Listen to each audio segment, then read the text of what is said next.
నేను సింధుని. చెప్పు సింధు. నందు గొంతులో సంతోషం. మీరు నన్ను ఏమనుకున్నా సరే మీకు నేను ఓ విషయం చెప్పాలి. నాకు ఇదివరకే ఒక అతడితో చేదు అనుభవం ఉంది. టెన్షన్ ఇక తట్టుకోలేక తల తిరుగుతుండగా ఇక మాట్లాడే శక్తి లేక ఫోన్ పెట్టేసింది సింధు. నందగోపాల్కి హఠాత్తుగా జీవితం చీకటైనట్లు అనిపించింది. అనుకోని పరిణామం ఇది. ఫోన్ పెట్టేసిన సింధులో ఇంకో రకం అలజడి. అది అతన్ని పోగొట్టుకోబోతున్న సత్యం. అతడు కావాలని ఆరాటం. అతన్ని పోగొట్టుకుని అన్నీ పోగొట్టుకున్న వెలితి. పర్వాలేదు, జీవితం అంతా అతడికి ఈ విషయం తెలిసిపోతుందేమోనని భయపడుతూ బతికే కంటే ఇదే మంచిది నిట్టూర్చిందామె. మరో నిమిషంలో మళ్ళా ఫోన్ మోగింది. సింధు, నేను నందుని. నువ్వు చెప్పింది నాకు పూర్తిగా అర్థం కాలేదు. సింధుకి గుండె ఆగి కొట్టుకున్నట్టు అయింది. సింధు, ప్లీజ్ మాట్లాడు. సింధు గుండె దిటువు చేసుకుంది. అంతా వివరంగా చెప్పేసింది. ఆ తర్వాత అవతల వైపు నుండి ఏ శబ్దమూ రాలేదు. సింధు కూడా మాట్లాడలేదు. క్షణాలు ఖర్చవుతున్నాయి. సింధు ఫోన్ పెట్టేయబోతుంటే నందు నోరు విప్పాడు. ఇప్పుడేం చేయాలనుకుంటున్నావు? అతడి గొంతు చాలా నీరసంగా ఉంది. అదే నీరసంతో అంది సింధూర. ఏం చేయాలో నాకు తెలియటం లేదు. పశ్చాత్తాపడుతున్నాను. మీ మాస్టర్ తప్పు చేశారు సింధు. ఆమె అతడి నుండి ఆ జవాబును ఊహించలేదు. ఎంత మంచివాడతడు. ఆమెకు దుఃఖం పొర్లుకొస్తుంది. అనాలోచితంగా చేసిన తప్పు వల్ల ఎంత అందమైన జీవితాన్ని నష్టపోయింది తను. ఆమెకి మాట్లాడే శక్తి హఠాత్తుగా హరించుకుపోయింది. నిమిషాలు దొర్లిపోతున్నా ఆమెలో కదలిక లేదు. బయట వెలుగుని చీకటి కబళించేస్తోంది. ఆమె చేతిలో ఫోన్ జారిపోయింది. బెల్ మోగడంతో ఉలిక్కిపడి లేచి వెళ్లి తలుపు తీసింది. ఎదురుగా చాణక్య. ఆమె గుండె అదిరింది. హఠాత్తుగా అతడంటే రిపల్షన్. అతడి వల్లే జీవితం అస్తవ్యస్తమైందనే ఫీలింగ్. ఇతడితో పరిచయం వల్లే నందుని పోగొట్టుకున్నాననే కసి. కానీ ఆమె బయటపడలేదు. కారణం? ఆమెకు అతడంటే ఒకప్పుడున్న భక్తి, గౌరవం. కొంతకాలం అతడే కావాలనుకున్న ఆమె మనస్సు అతడిని మాత్రమే నేరస్తుణ్ణి చేయలేకపోయింది. తన గతం గురించి పూర్తిగా తెలిసాక నందగోపాల్ తనని స్వీకరించకపోవచ్చు. అయినా చాణక్య కావాలనిపించడం లేదా ఆమెకు. మనసు ఎంత చిత్రమైంది. కూర్చోండి, కాఫీ తెస్తాను. తన మనస్సు ఎక్కడ బయటపడిపోతుందోనని వేగంగా లోపలికి వెళ్ళిపోయింది సింధు. వంటిల్లు చీకటిగా ఉంది. లైట్ వేసింది. చాణక్య మాస్టర్ అంటే తనకి వెకటేసిందా, లేక ఇప్పుడు తన జీవితంలోకి నందగోపాల్ వస్తాడనే ఆశ అతడి పట్ల విముఖత కలిగించిందా? కాదు, రెండూ కాదు. చాలా నెలలుగా తన ప్రవర్తనని తనే విమర్శించుకుంటోంది. చేసిన తప్పు తనని కృంగదీస్తోంది. తను ఈ మధ్యనే ఆలోచించటం ప్రారంభించింది. అడుగు వెనక్కి తీసుకోవాలనుకుంటోంది. ఈ రహస్య పరిణయానికి పులి స్టాప్ పెట్టాలని నిర్ణయించుకుంది. అతన్ని రావద్దని చెప్పి క్షమించమని అడిగేయాలి. నందగోపాల్ సంగతి కూడా ఆలోచించకూడదు. ఈ ఉద్యోగాన్ని వదిలేసి అమ్మ దగ్గరికి వెళ్లి మనశ్శాంతిగా బతకాలి. ఒక స్థిర నిర్ణయం తీసుకుని హాల్లోకి వచ్చి కాఫీ కప్పు చాణక్యకి అందించింది సింధు. చాణక్య శివాని కొరకు బస్టాండ్లో ఎదురుచూస్తున్నాడు. బస్లో కూర్చున్న శివాని భర్తలో మార్పు కొరకే ఎదురుచూస్తోంది. ఒంటరిగా ఇంట్లో కూర్చునిన్న సింధు తన జీవితంలో ఆశ రేపి అంతర్ధానమైపోయిన నందగోపాల్ ఫోన్ కొరకు ఎదురుచూస్తోంది. ఫోన్ అయితే రింగ్ అయింది, కానీ అది నందు దగ్గర నుండి కాదు, జ్యోతి దగ్గర నుండి. హలో సింధు, ఎలా ఉన్నావు? బాగున్నాను. బాగుంటే ఆ గొంతు నీరసంగా ఉందే. నందు గారు మళ్ళా ఫోన్ చేయలేదా? లేదు. నువ్వన్నా చేయకపోయావా? అప్పుడు బస్లో ఇచ్చిన ఫోన్ నంబర్ పారేసుకున్నాను జ్యోతి. చాణక్య గారు వస్తున్నారా? వస్తున్నారు, నీరసంగా అంది సింధు. ఏం నిర్ణయించుకున్నావు?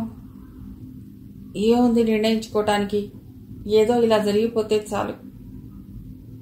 అంటే ఇదే జీవితం అనుకుంటున్నావా? కోపంగా అంది జ్యోతి.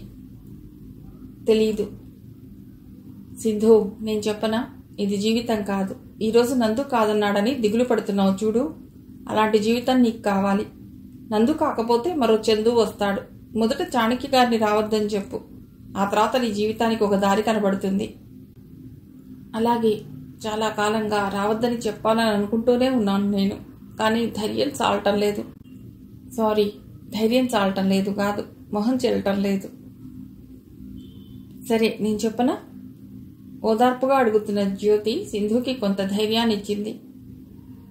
అలాగే, మంచి నిర్ణయం తీసుకున్నావు, ఇహ దీన్ని మార్చుకోకు అనేసి ఫోన్ పెట్టేసింది జ్యోతి. చాణక్య భార్యను సగౌరవంగా రిసీవ్ చేసుకుని ఇంటికి తీసుకొచ్చాడు. శివాని కుశల ప్రశ్నలేమీ అడగలేదు గాని ముభావంగా లేదు. రాగానే గందరగోళంగా ఉన్న ఇంటిని సర్దుకోవటంలో పడిపోయింది. చాణక్య నిశ్శబ్దంగా హాల్లో కూర్చునున్నాడు. క్షమాపణలు గట్రా చెప్పకుండా భార్యతో ఇదివరకులా ఫ్రీగా ఎలా మాట్లాడాలా అని మనసులోనే రిహార్సల్స్ వేసుకుంటున్నాడు. అతన్ని డిస్టర్బ్ చేస్తూ శివాని సెల్ మోగింది. బట్టలు ఉతుకుతున్న శివానికి రింగ్ టోన్ వినిపించలేదు. చాణక్యకి ఇదే మంచి అవకాశం అనిపించింది. సెల్ పట్టుకుని పెరట్లోకి వెళ్ళాడు. శివా, నీకు సూర్యముఖి కాల్ చేసినట్లుంది, ఇదిగో. శివాని సెల్ అందుకుంది. సూర్య, నేనే మీకు ఫోన్ చేద్దాం అనుకుంటున్నాను. ఎవరు చేస్తే ఏం గాని శివ, ఇప్పుడే మీ అన్నయ్య గారు మీ ఊరి నుండి వచ్చారు. ఇంచుమించు రిపేర్స్ అన్నీ పూర్తయినట్టే. అక్కడే ఉన్న చాణక్య వైపు చూసింది శివాని. మీకు టీ కావాలా? వద్దులే, మాట్లాడు అనేసి లోపలికి వెళ్ళిపోయాడు చాణక్య. కొన్ని పూల మొక్కలు కూడా నాటించి వచ్చారట. అలాగా, అన్నయ్యకు థ్యాంక్స్ చెప్పు సూర్య. నీతో ఓ విషయం చెప్పాలి. చెప్పు. సూర్య, నేను మా ఇంటి నుండే మాట్లాడుతున్నాను, గిల్టీగా అంది శివాని. అవునా, చాలా సంతోషం శివ. తప్పులు ఎవరైనా చేస్తారు, సర్దుకుపోవాలి. ఏం చేస్తాం? సూర్యముఖి శబ్ద తరంగాల్లో సంతోషం. అయితే ఇక వర్క్ ఆపేయమని చెప్పనా? మళ్ళా తనే అంది. వద్దొద్దు సూర్య, ఆశ్రమం ఎలాగూ రన్ చేయాలనే అనుకుంటున్నాను. నాకులాగా ఈ మాత్రం అండ కూడా లేని వాళ్ళు చాలామంది ఉంటారు కదా, వాళ్ల కోసం. నువ్వు అక్కడి నుండి ఆశ్రమం ఎలా మేనేజ్ చేస్తావు? చేయగలను, చెప్పాను కదా. అది ఆశ్రమం కాదు, ఒక ఫ్రెండ్షిప్ హోమ్ని స్థాపించడమే నా కల. దగ్గరే కదా, అప్పుడప్పుడు నేను వెళ్ళొస్తుంటాను. సింధుని చూడకుండా, ఆ ఇంటికి వెళ్లకుండా అతి కష్టం మీద ఇంట్లోనే ఉండిపోయిన చాణక్య ఇహ ఉండలేక శివాని గుడికెళ్లే టైంలో సింధు ఇంటికి వెళ్లి వస్తున్నాడు. సింధుకి అతన్ని రావద్దని ఎలా చెప్పాలో అర్థం కావటం లేదు. రహస్యం ఎల్లప్పటికీ రహస్యంగానే ఉండిపోదు. అది ఆ నోటా ఈ నోటా శివానికి చేరింది. ఆమెలో నిండా విరక్తి. తను ఇక రాదని నిరాశపడి దిగులుపడి అవమానపడ్డ భర్త మనస్సు చల్లార్చటానికి తను వస్తే అతడు చేస్తున్నదేమిటి? మారిపోయానని చెప్పి ఇలా చేయటం అనైతికం కాదా? మోసం కాదా? భార్యకే పరిమితం కాలేని వాడు తనను ఎందుకు రమ్మని ప్రాధేయపడాలి? అతడి తోడు లేకుండానే బతకాలని నిర్ణయించుకున్న తనకి అబద్ధపు ప్రామిస్లు చేసి పిలిపించుకోవటం ఎందుకు? హాయిగా ఇలాగే ఆ పిల్లతో బతికేయచ్చు కదా. అలా బతకాలంటే సమాజం ఒప్పుకోదు. సమాజానికి, బంధువులకి తను ఇవ్వవలసిన జవాబు నుండి తప్పించుకోవటానికి భార్య అనే బొమ్మ కావాలి. ఎంత నీచమైన ఆలోచన! అసలు తప్పు తనది, తిరిగి రావాల్సింది కాదు. ఆమె కళ్లల్లో ఉప్పటి ఉప్పెన. అది ఆమె ఆశను ముంచేసింది. ఉప్పెనంత కోపంతో వడివడిగా వెళ్లి తనకు అవసరమైనవే కాకుండా తనవైన వస్తువులన్నింటినీ నిమిషాల మీద ప్యాక్ చేసుకుని ఓ మూలబెట్టింది. లాలసకు ఫోన్ చేసి వస్తున్నానని చెప్పి బాలసుబ్రహ్మణ్యంకి ఫోన్ చేసింది. అన్నయ్య, నేను లాలస ఇంటికి ఎడుతున్నాను, నాకు మనశ్శాంతి కావాలి. అక్కడ నుండి ఆశ్రమానికి వెళ్లేటప్పుడు మీకు కాల్ చేస్తాను. అప్పుడు నేను ప్యాక్ చేసి పెట్టుకున్న లగేజ్ని కాస్త దయతో నాకు పంపాలి.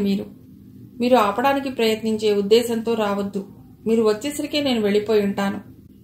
ఆవేశంగా అంటున్న శివాని బాలుని భయపెట్టింది. అమ్మా, ఇంకొద్దిగా ఆలోచించు.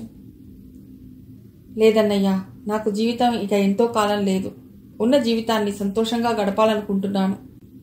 అదే కాదు, ఇంతవరకు కాలాన్ని వ్యర్థం చేశాను. ఇప్పుడైనా నా బతుకుని సార్థకం చేసుకొనివ్వండి ప్లీజ్ అన్నయ్యా. చాణక్య వచ్చేదాకా అన్నా ఆగమ్మా. నిజం చెప్తున్నాను అన్నయ్య, ఆయన మొహం నాకు చూడాలని లేదు. ఆయన మలినమైన మాటల్ని వినాలని లేదు. ఖచ్చితంగా అంటున్న శివాని మనసు అతడికి అర్థమైంది. అలా అంటే ఎలా అమ్మా? పెళ్ళయ్యాక ఏవో గొడవలు, అవి తప్పవు. నాకు అరుంధతికి మధ్య తగవులే లేవనుకుంటున్నావా శివాని? ఎలాగైనా ఆమెను ఆపాలని సర్వప్రయత్నం చేస్తున్నాడు బాలు. ఆమె లేని ఈ కొన్ని రోజుల్లో తన స్నేహితుడు చాణక్యకి ఎదురైన అనుభవాలు అతడికి తెలియనివి కావు. ఆ పరాయి పిల్లతో బాంధవ్యం శాశ్వతం కాదు. శివాని వెళ్ళిపోతే చాణక్య ఒంటరివాడైపోతాడు. అన్నయ్య, ఆర్ద్రమైన ఆ పిలుపుకి చెలించిపోయాడు బాలు. ఏమ్మా, మీ ఇద్దరి మధ్య తగులున్నాయన్నారు, ఒప్పుకుంటాను. కానీ మీ మనస్సును మరెవరికో మీరివ్వలేదన్నయ్యా. జవాబు దొరకలేదు బాలుకి. లేదులేమ్మా, చాణక్య ఆ పిల్లకు మనసివ్వలేదు, ఇచ్చానని భ్రమపడుతున్నాడు. ఆ అమ్మాయి తననే ఆరాధిస్తుందని పొరపాటు పడుతున్నాడు. వాళ్ళిద్దరి మధ్య ఉండేది కేవలం ఆకర్షణ, అంతే. నన్ను నమ్మమ్మా. ఏమోలే అన్నయ్య, అవన్నీ నాకొద్దు. నా కోసం నన్ను బతకనివ్వండి. నేను ఇకనైనా ప్రశాంతంగా ఉండటానికి మీ సపోర్ట్ ఇవ్వలేరా అన్నయ్యా? ఆమె కంఠంలో కన్నీళ్ల శబ్ద తరంగాలు. ఇక బాలు దగ్గర మాటలు కరువయ్యాయి. అరుంధతి వదిలిని అడిగానని చెప్పండి అనేసి బాలుకి ఇక మాట్లాడే అవకాశం ఇవ్వకుండా అతడి నిశ్శబ్దాన్ని ఆసరాగా తీసుకుని ఫోన్ పెట్టేసింది శివాని. ఆటో ఎక్కి బస్టాండ్కి వచ్చిన శివానికి గుండెదడగా ఉన్న మనసు మాత్రం ప్రశాంతంగా ఉంది. మొదట లాలస దగ్గరికి వెళ్ళాలి. ఆమె తనని తన దగ్గరే ఉండమంది. ఉండకూడదు, ఇల్లు చాలా పెద్దది, తనకి నీడనిస్తుంది. లాలస మనస్సు పెద్దదే, తనకి తోడునిస్తుంది. కానీ ఎవరి మీద ఆధారపడకూడదు. తన నిర్ణయాన్ని మార్చుకోకూడదు. లాలస దగ్గర కొద్ది రోజులుంటే ఆ ఇల్లు పూర్తిగా రిపేర్ అయిపోయి ఉంటుంది. ఈ లోపల నిరాదరించబడ్డ వాళ్ళందరికీ ఫోన్ చేసుకుని ఎంతమంది హోంలో చేరతారో తెలుసుకోవచ్చు. ఈ ఆలోచన శివానికి చాలా ధైర్యాన్ని ఇచ్చింది. పీలేరు వెళ్లే బస్సు వచ్చింది. చిన్నపిల్లల హుషారుగా లాలస దగ్గరకు బస్సు ఎక్కిన శివానీలో ఏదో హాయి, ఏదో అనుభూతి. ఎంతకాలానికి తిరిగి తను ఆడుకున్న పల్లెటూరిని చూడబోతోంది, అక్కడ ఉండబోతోంది. ఆనాటి బాల్య స్నేహితులు ఇప్పుడు వృద్ధ నేస్తాలు. అదో కొత్త జీవితం, మళ్ళా మరో జన్మ. శివానిలో వణుకు తగ్గింది. కొత్త జీవితం తాలూకు తలపులు వేదన నిండిన మనస్సుని సేద తీర్చాయి. సింధు దగ్గర నుండి ఇంటికొచ్చిన చాణక్యకు ఇంటి బయట బాలు ఎదురుపడ్డాడు. ఇదేమిటి ఇక్కడున్నావు? ఎంతసేపు అయిందొచ్చి? లోపలికి వెళ్ళి శివానితో మాట్లాడుతూ కూర్చోకపోయావా? నేను వచ్చేసేవాణ్ణి కదా. బాలు మాట్లాడలేదు. అదేమిట్రా అలా ఉన్నావు? శివాని గుడికెళ్ళిందా? నాకు ఫోన్ చేస్తే నేను వచ్చేయకపోయానా? ఆరిపోయిన పెదాల్ని తడిచేసుకుని నోరు విప్పాడు బాలు. అదే, ఫోన్ చేయాలనే అనుకుంటున్నాను. సరే పద లోపలికి. మాట్లాడకుండా స్నేహితుడి వెంట కదిలాడు లోపలికి బాలు. ఇదిగో మీ అన్నయ్య వచ్చాడు, కాఫీ పట్టరా. లోపలికి కేకేశాడు చాణక్య. ఎవరిని పిలుస్తున్నావు? కోపాన్ని దాచుకుంటూ అన్నాడు బాలు. ఎవరినేమిటి? నీ చెల్లెల్ని. ఆమెకు పేరు లేదా? ఓ అదా, శివాని. ఆమె ఇంట్లో లేదు. ఆ పేరు పెట్టి పిలిచే బాధ కూడా నీకు లేదులే. అంటే? చాణక్య కనుబొమ్మలు ముడుచుకున్నాయి. మరుక్షణంలో భయపడ్డాడు చాణక్య. శివాని ఏదైనా అఘాయిత్యం చేసుకోలేదు కదా? శివానికి ఏమైంది అని చివుక్కున లేచి లోపలికి పోబోయిన స్నేహితుడి చేయి పట్టుకుని ఆపాడు బాలు. వెర్రిగా చూస్తూ నిల్చుండిపోయాడు చాణక్య. నీకెన్నిసార్లు చెప్పాన్రా ఇలా ప్రవర్తించవద్దని, విన్నావా? కనీసం చెల్లెమ్మ నీకు ఆఖరి ఛాన్స్ ఇచ్చాకైనా మారావా? ఆమె ఇప్పుడు మళ్ళా వెళ్ళిపోయింది. ఏం మారాలట? నేనేం తప్పు చేస్తే మారాలి? విసురుగా అంటున్న స్నేహితుడి వైపు కోపంగా చూశాడు బాలు. ఏం మారాలో నీకు తెలియదా? ఆవేశాన్ని అణుచుకున్నాడు బాలు. ఏం చెయ్యన్రా, తనేమో ఇంట్లో సరదాగా ఉంటే కదా, నాకేమో తోచకపోతుండే, పని పాట లేకపోయే. తన తప్పును తాను కప్పిపుచ్చుకుంటూ అంటున్న స్నేహితుడి ప్రవర్తన బాలుకి నచ్చలేదు. నీకు కాలక్షేపం కావాలనుకుంటే నీకు నేను లేనారా? అది తర్వాత. ఇప్పుడు ఆమె గారు ఎక్కడికి వెళ్ళారో చెప్పు. వెళ్ళి తీసుకొస్తావా? నాకేం ఆత్మాభిమానం లేదా ఏమిటి అని కాస్త ఆగి, ఇహ నేను పిలవను, వస్తే వస్తుంది, లేకపోతే లేదు. విసురుగా అంటున్న చాణక్యని చూసి భయపడ్డాడు బాలు. ఎంత మూర్ఖుడు! ఇంత మంచి ఇల్లాల్ని ఎవరైనా వదులుకుంటారా? వద్దులే, చెప్పొద్దు. కుర్చీలో కూలబడ్డాడు చాణక్య. లాలస దగ్గరికి వెళ్ళింది గాని వెళ్ళి బతిమాలి తీసుకొచ్చుకో. ఇక సింధుని మర్చిపో. చాణక్య మాట్లాడలేదు. సరే, ఆవేశం తగ్గాక బాగా ఆలోచించుకుని ఒక మంచి నిర్ణయం తీసుకోరా. తన ఇంటి నుండి లాలస ఇంటికి ప్రయాణం చేస్తున్న శివాని చేతిలో సెల్ మోగింది. హలో ఆంటీ, మీరేనా? అవును, నేను శివానిని. మీరెవరు? ఆంటీ, నేను సింధుని. ఫోన్ పెట్టేయకండి ఆంటీ, ప్లీజ్. శివాని శరీరంలో చేదు భావోద్వేగం. ఫోన్ పెట్టేయాలన్నంత యావగింపు. అయినా ఆమె ఫోన్ కట్ చేయలేదు. ఆమెలో చాలా కాలంగా కాపురం ఉంటున్న సంస్కారం ఆమె చేత ఆ పని చేయనివ్వలేదు. నేను తప్పు చేశాను ఆంటీ, మీకు ద్రోహం చేశాను. మీరు ఇంటి నుండి వెళ్ళిపోయారంట. బాలు మాస్టర్ చెప్పారు. నన్ను క్షమించి మీరు వచ్చేయండి ఆంటీ. నేను మా ఇంటికి వెళ్ళిపోతున్నాను. ఇక మాస్టర్ని నా జీవితంలో ఎప్పటికీ కలవనని మీకు మాటిస్తున్నాను. మీరు వచ్చేసరికి నేను ఉండను. క్షణంలో ఆ పిల్ల పట్ల శివానిలో ఉన్న జిగుప్స మాయమైంది. కానీ తను కొన్నాళ్ల క్రితం కోరుకున్న రిలీఫ్ మాత్రం రాలేదు. తన భర్తని సింధూర వదిలేస్తే బావుండని ఆ రోజుల్లో ఎన్నో వందల సార్లు అనుకుంది. అంతా అయిపోయాక ఇప్పుడు అంటోంది ఆ పిల్ల, నేను మాస్టర్ని వదిలేశాను అని. తనకి ఎంతో ఆనందాన్ని ఇవ్వవలసిన వాక్యం అది. కానీ తన భర్త నేను సింధూరని వదిలేశాను అని ఉంటే అది వేరే విషయం. అయినా ఆ అందమైన కాలం భర్త నిర్లక్ష్యం మీదుగా దొర్లిపోయింది కదా. ఆంటీ, స్పృహ తెచ్చుకుంది శివాని. సింధు, నువ్వు ఆయన ఎందుకు వదిలేశావో నాకు తెలియదు. కానీ నా కోసం అయితే వద్దు. నేను ఆయనతో తిరిగి జీవించదలుచుకోలేదు. చాలా నిదానంగా దృఢంగా చెప్పింది శివాని. ఆంటీ, నేను మీకోసం కాదు వెళ్ళిపోతున్నది. మీకోసమే అయితే ఎప్పుడో చేసుండవలసిన పని ఇది. కానీ చేయలేదు. తప్పు చేశాను. ఇప్పుడు ఆ తప్పు నన్ను కాల్చేస్తోంది. అందుకే వెళ్ళిపోతున్నాను. నన్ను క్షమించవద్దు. మాస్టర్ని క్షమించి మీరు రండి ప్లీజ్.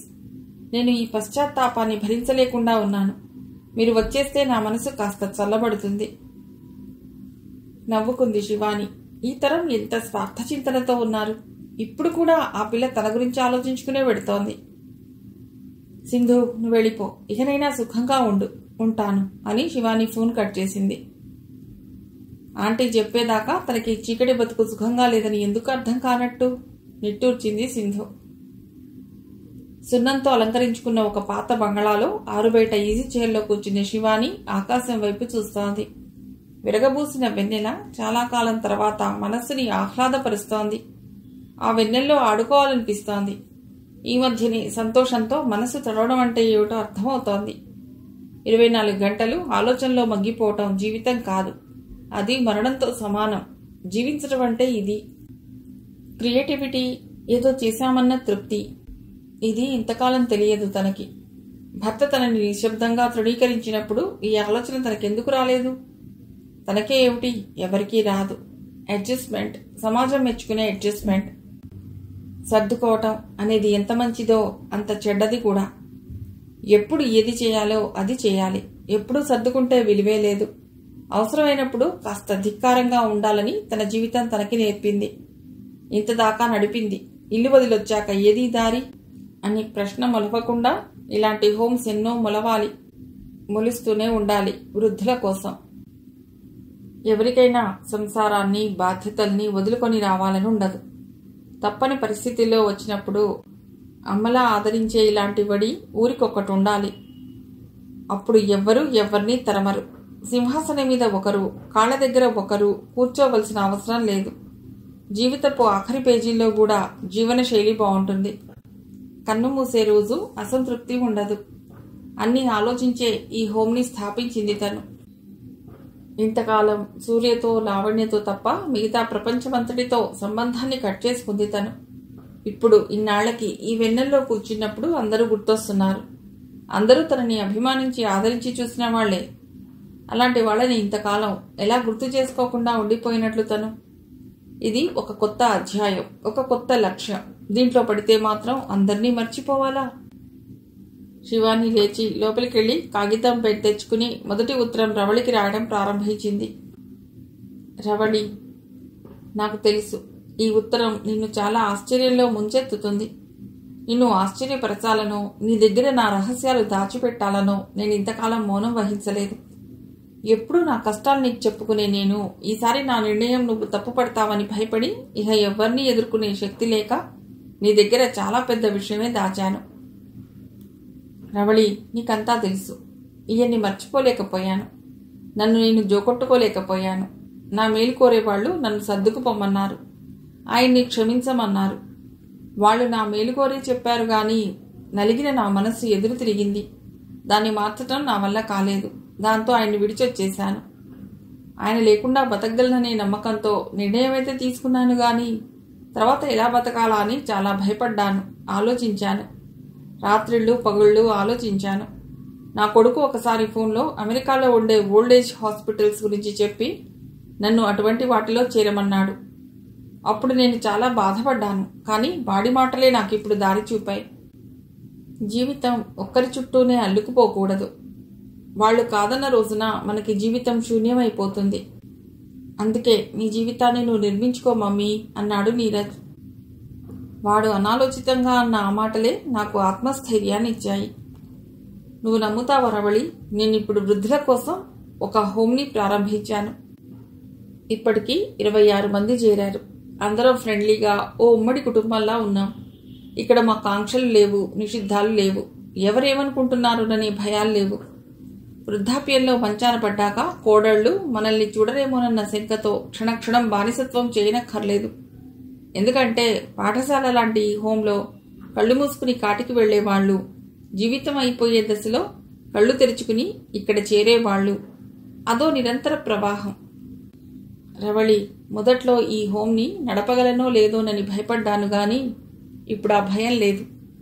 అందరం ఎవరికి తెలిసిన విద్యతో అంతో ఇంతో సంపాదించడం మొదలెట్టాం. మా సంస్థ ఇప్పుడు ఒక టైలరింగ్ షాప్ని, ఒక యోగా సెంటర్ని నడుపుతోంది. ఈ పల్లెటూళ్ళలో వీటికి ఆకర్షణ ఎక్కువ. అంతేకాకుండా వీటన్నిటికీ మా ఇల్లు చాలదు గనక వాళ్ళ ఇళ్లకు వెళ్లి కూడా సర్వీసెస్ని ఇస్తున్నాం. మా సంస్థలో కొందరు రిటైర్డ్ టీచర్స్ కూడా ఉన్నారు. వాళ్ళు మిగతా వాళ్ళని ఎడ్యుకేట్ చేస్తున్నారు. కొంతమందికి ఉపాధిని ఇస్తున్నాం. వీటన్నిటితో నాకు చాలా తృప్తిగా ఉంది రవళి. కాకపోతే ఒక్క విషయమే మమ్మల్ని ఇబ్బంది పెడుతోంది. మేము ఇలా ఇల్లు వదిలి రావటం కొందరికి బాధగాను, కొందరికి అవమానంగాను, మరికొందరికి కోపంగానూ ఉంది. అయినా మేము చెల్లించటం లేదు. నాకు నమ్మకం ఉంది రవళి, ఇప్పుడు సమాజాన్ని ఎదిరించి మేము చేసే ఈ పని కొంతకాలానికి మామూలైపోతుంది. భవిష్యత్తులో స్నేహితులు, బంధువులే మాలాంటి వాళ్ళని ప్రోత్సహించి ఈ హోంలో చేర్చే రోజు వస్తుంది. నిజం రవళి, 25 ఏళ్ల క్రితం విధవా వివాహాలు నిషిద్ధం. ఇప్పుడో భర్త బతికుండగానే తల్లిదండ్రులే విడాకులు ఇప్పించి మరో వివాహం చేస్తున్నారు. అలాగే ఇది కూడా సహజం అయిపోతుందని నా నమ్మకం. ఇంతకీ మా హోం పేరేటో తెలుసా? Friendship home. మానసిక, శారీరక ఆరోగ్యం కోసం ఒకరి తోడునొకరు ఉపయోగించుకోవటమే ఈ హోం ఉద్దేశం. అందరూ ఇళ్లలో బాధలు పడి మనశ్శాంతి కోసం వచ్చిన వాళ్ళం కనుక స్నేహంగా ఉంటున్నాం. ఇంకో సంగతి తెలుసా నీకు? ఇంతవరకు పిల్లలు పెడితే తింటూ, తిడితే ఏడుస్తూ ఉన్న వయస్సు మళ్లిన స్త్రీలలో అణిగి ఉన్న కళలు ఇప్పుడిప్పుడే బయటపడుతున్నాయి. ఒకరు పెయింటింగ్ చేస్తే మరొకరు ఎంబ్రాయిడరీ చేస్తున్నారు. మరొకరు మట్టి కుండల మీద ఆర్ట్ వేసి డబ్బు సంపాదిస్తున్నారు. ఒంట్లో శక్తి ఉన్న వాళ్ళు చుట్టుపక్కల ఇళ్లకు వెళ్లి డబ్బున్న వాళ్ల శరీరాలకు మసాజ్ చేసి వస్తున్నారు. వాళ్ళు ఎంత ఇస్తే అంతే తీసుకుంటున్నారు. దీనివల్ల కాలక్షేపానికి కాలక్షేపం, డబ్బుకి డబ్బు. ఆ డబ్బు మాకు సెక్యూరిటీని ఇస్తుంది, ధైర్యాన్ని ఇస్తుంది. ఇంతెందుకు, బతికే మార్గాన్ని ఇస్తోంది. రవళి, భర్తలు వదిలేసిన స్త్రీలు, పిల్లలు వదిలేసిన తల్లులు, భర్త పిల్లలు లేని అనాథలు, అన్నీ ఒంటరి బతుకులు. కానీ ఇప్పుడు మాలో ఎవరికీ ఒంటరితనం అనిపించటం లేదు. ఇంకా ఏదో చేయాలని తపన మాకు ఆయుష్ని ఇస్తోంది. మాలో ఒక బ్యూటీషియన్ ఉంది. ఆమె వయసు 50. ఆ వృత్తితోనే ఆమె పిల్లల్ని చదివించింది. పార్లర్ని అమ్మేసి కూతురు పెళ్లి చేసి ఇప్పుడు పుట్టిదయ్యింది. ఇప్పుడు ఆమె చేత ఎవరు చేయించుకుంటారు? ఇప్పుడంతా హంగామా ప్రపంచం కదా. అలాగని మేము నిరాశపడి కూర్చోలేదు. మా హోంలో బ్యూటీ పార్లర్ బోర్డు పెట్టాం. మామూలుగా పార్లర్లో తీసుకున్న దాంట్లో 10వ వంతు ఛార్జ్ చేస్తున్నాం. కావలసిన వారు ఫోన్ చేసి ఆమెను పిలిపించుకుంటున్నారు. రవళి, ఇంతవరకు ఇక్కడ రాజకీయాలేవీ లేవు. కానీ మొన్న మధ్య ఒక ఆమె చేరింది మొదలు డబ్బు కొంత దాచేసి అందరినీ రెచ్చగొడుతోంది. నిలదీస్తే అబద్ధాలు చెప్తోంది. మార్చాలని ప్రయత్నించినా మారటం లేదు. నిజాన్ని నిర్భయంగా ఒప్పుకునే వాళ్ళని మార్చగలం గాని అబద్ధాలు చెప్పే వాళ్ళని ఎవరు మార్చగలరు? ఈరోజే ఆమెను బహిష్కరించింది హోం. తప్పలేదు. ఇలాంటి చిన్న చిన్న అపశృతులు తప్ప హాయిగా ఉమ్మడి కుటుంబంలా అక్కా చెల్లెళ్లలా ఉన్నాం. ఎన్నో అవమానాల్ని, నిర్లక్ష్యాన్ని రుచి చూసిన మేము ఈ స్వేచ్ఛా జీవనాన్ని ఎంజాయ్ చేస్తున్నాం. రవళి, ఒకసారి రాకూడదు? మా ఫ్రెండ్షిప్ హోమ్ ఎంత ఆరోగ్యంగా ఉందో చూసి నువ్వు మెచ్చుకుంటే నాలో ఉత్సాహం ఇంకా పెరుగుతుంది. ఉంటాను. నీకోసం ఎదురు చూస్తూ, నీ శివాని. రాయడం పూర్తి చేసి ఉత్తరం మడతబెట్టిన శివాని దగ్గరకు బ్యూటీషియన్ ప్రవీణ వచ్చింది. శివాని, పక్క ఊర్లో ఎవరో ఫేషియల్ చేయించుకోవాలట, ఫోన్ చేశారు. రేపు వెళ్ళనా? వెళ్ళగలవా? వెళ్తాను. వెళ్ళకపోతే ఈ ఒక్క ఊరి మీదే ఆధారపడితే మనం ఆర్థికంగా స్థిరపడలేమనిపిస్తోంది. నీకు ఇష్టమైతే అలాగే చెయ్యి. అలా బ్యూటీషియన్గా ఎదిగి ఎదిగి ప్రవీణ ఈ హోమ్ని వదిలేసి వేరుగా పార్లర్ పెట్టుకుంటుందేమో అనే ఆలోచన శివానికి రాలేదు. ఎందుకంటే ఇక్కడికి వచ్చిన వాళ్ళందరూ విరక్తితో వచ్చిన వాళ్లే. వాళ్ళకి ఇప్పుడు డబ్బు కాదు, జీవితం కావాలి. పడుకోకూడదు, చలిగా ఉంది. నీకు చలిగిట్టదు కదూ, నువ్వు వెళ్ళు ప్రవీణ, నేను మరో అరగంట ఉండి వచ్చేస్తాను. ప్రవీణ వెళ్ళిపోయింది. శివానికి భర్త గుర్తొచ్చాడు. ఇలాంటి వెన్నెల రాత్రుల్లో పెళ్లైన కొత్తల్లో తాము గడిపిన రోజులు గుర్తొచ్చాయి. కానీ అతడు కావాలని మాత్రం అనిపించలేదు. మిగిలిన కథ తరువాతి భాగంలో.